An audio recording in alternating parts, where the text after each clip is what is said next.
This lesson is on playing social doubles. As you play pickleball recreationally at your local courts or club, and then expand to play on nearby facilities and vacations, you will come across different levels of players. There will be beginners, intermediates, and advanced players of all ages. It is important to remember that the founders of pickleball wanted it to be a family game that could be fun for all.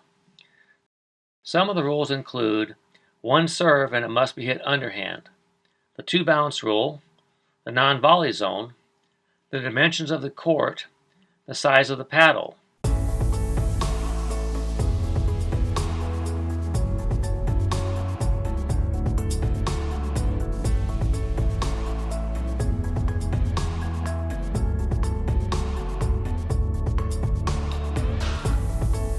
These rules promote a fun game and encourage rallies and extended points versus ending the point as soon as possible.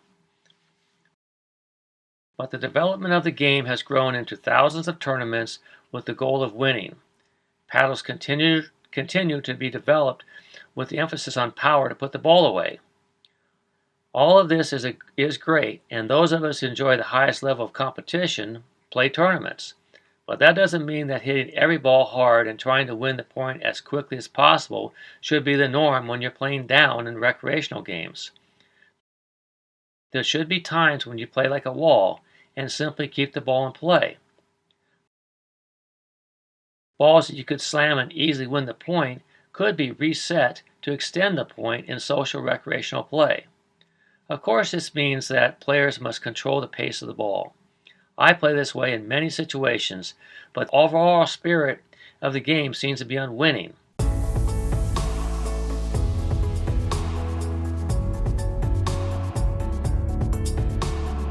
There seems to be a rush, an aggression, a competitiveness to win every game, which involves beginners or with more advanced players. The phrase of more bang for your buck comes to my mind.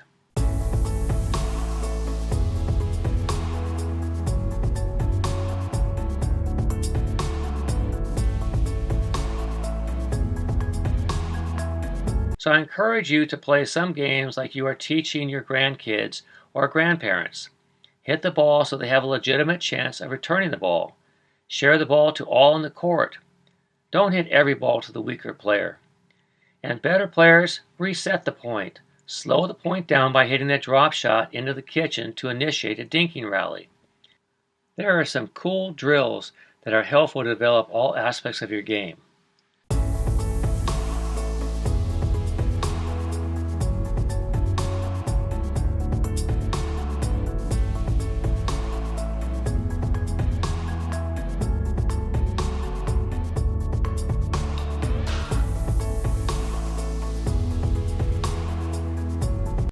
One, you and your partner stay back and hit drives, drops, and lobs. The one thing that you'll be vulnerable to is a well-hit drop shot or a miss-hit shot. The good news is that very few players have a good drop volley. The drill is designed to develop consistency and court coverage from the baseline. You play each ball just like you do when your opponent hits a serve or return a serve.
2.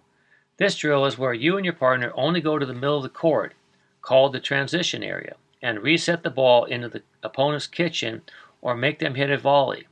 You are basically giving your opponents a 12-foot kitchen area. Playing 5 feet behind the non-volleys line, you will have more balls down by your feet, and it will be much more difficult to win the point.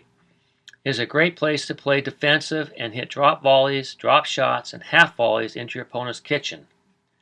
Number 3. Play a normal point of where you and your partner get to the non-volleys line, but you don't put the ball away with winners. Instead, practice hitting good defensive shots that your opponents will have a difficult ball to put away.